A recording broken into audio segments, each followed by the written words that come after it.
अभी आपके यहाँ इलेक्शन कब होने वाला है बिहार में? कितना दिन बाकी है? अब मैं आपको आपकी हैसियत बताता हूँ। चुनाव आ रहा है ना, उसको सामने रखिएगा। अब सुनिएगा, बहुत कड़वी बात है लेकिन सुनना पड़ेगी। तुम्हें नहीं, तुम्हारे बाप को भी सुनना पड़ेगा। जब तक मैं यहाँ हूँ, ये पावर, ये अथॉरिटी मुझे मोहम्मद रसूलुल्लाह की शरीयत ने दी है, सुनना पड़ेगा।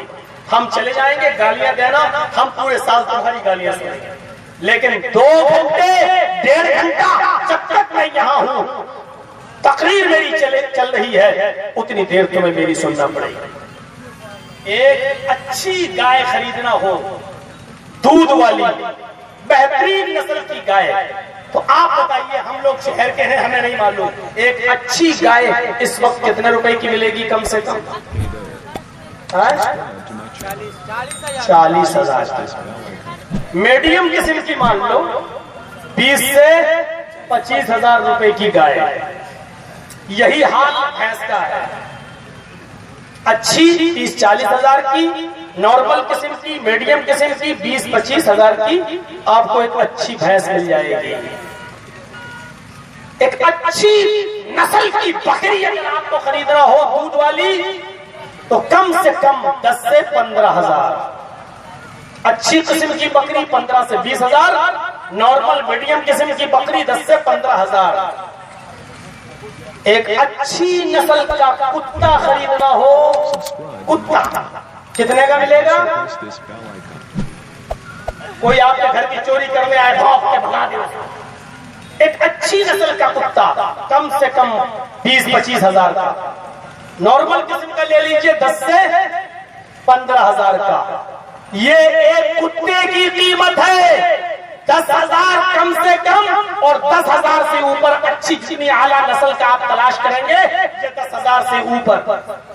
अच्छी भैंस, अच्छी गाय, अच्छे कुत्ते की कीमत आपने समझ ली है। अब 6 महीने के बाद आपके ज़मीर की कीमत, आपके दिल की कीमत, मुसलमानों तुम्हारे नफ्स की कीमत कितनी होगी? 500 रुपया, 1000 रुपया। जो तुम्हें देगा तुम उसके कहने पर वही मोहर लगा दोगे, उसको देकर वही ठप्पा लगा दोगे। 1,000 दो, जिसको कहो हम उसको वोट दे दें।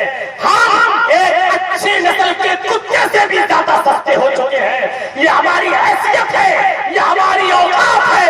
कुत्ते हमसे महंगे हैं, कुत्ते हमसे महंगे हैं। हम कुत्तों से भी ज्यादा नीचे आ चुके हैं। 500-500, 1000-1000 रुपए में हमारे जमीरों को खरीद लो, हमारे दिल का सौदा कर लो, हमारी हैसियत का सौदा कर लो।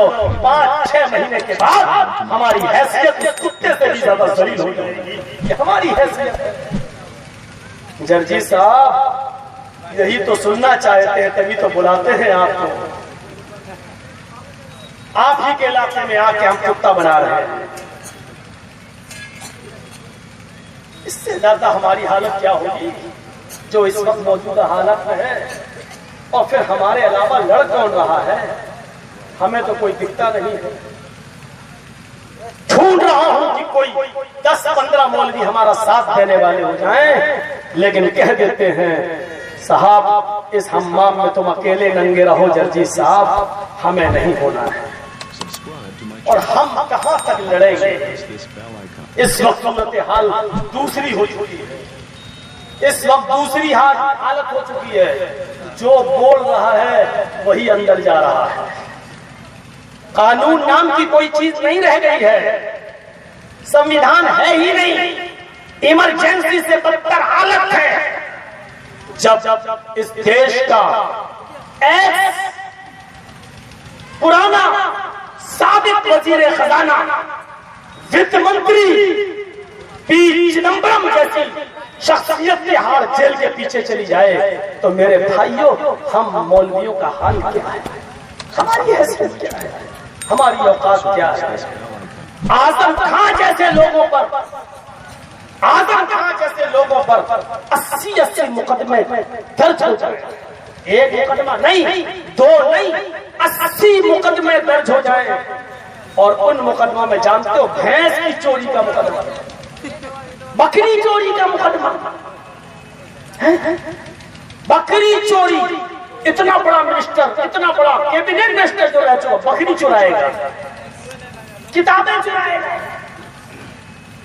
जरा तसव्वुर करो, बकरी चोरी का मुकदमा। ये हमारा मुल्क, हमारा देश इस सिमत की तरफ जा रहा है। हमें इसके खतरनाकी के ऊपर मेरे भाई को अफसोस हो रहा है कि किस तरफ हम जा रहे हैं, किस राह में हम बह रहे हैं। हम जानते हैं हम क्या बोल रहे हैं, हम समझ रहे हैं, हम इससे आगे नहीं बोल सकते, हम इससे ज्यादा खुल भी नहीं सकते, क्योंकि हमें भी जहां तक हो सके अपने आप को बचाना है, जहां तक हो सके हम भी चाहेंगे कि हम बचे रहें। मेरे भाइयों, कोशिश तो करना इंसान का काम है, और जब जाएंगे तो कौन को बचा लेगा, जाएंगे तो जाए, लेकिन जब तक बच रहे हैं बचाएं अपने आप को। तसव्वुर कीजिए आप, एक शख्स यूपी के अंदर मारा जाता है, एक शख्स यूपी के अंदर हत्या की जाती है, हमें भी दुख है, नहीं होना चाहिए, लेकिन उसकी हत्या को कहां मोड़ा जा रहा है, किस तरफ ले जाया जा रहा है, मारने वाले कौन हैं, उसकी मां क्या बयान दे रही है, उसके बीवी क्या बयान दे रही है, लेकिन इस तरफ गवर्नमेंट ध्यान नहीं दे रही है। इसको हिंदू और मुसलमान का रंग देने की कोशिश की जा रही है। मेरे भाइयों, हम भी उसके कुछ जिम्मेदार हैं, हम भी जिम्मेदार हैं।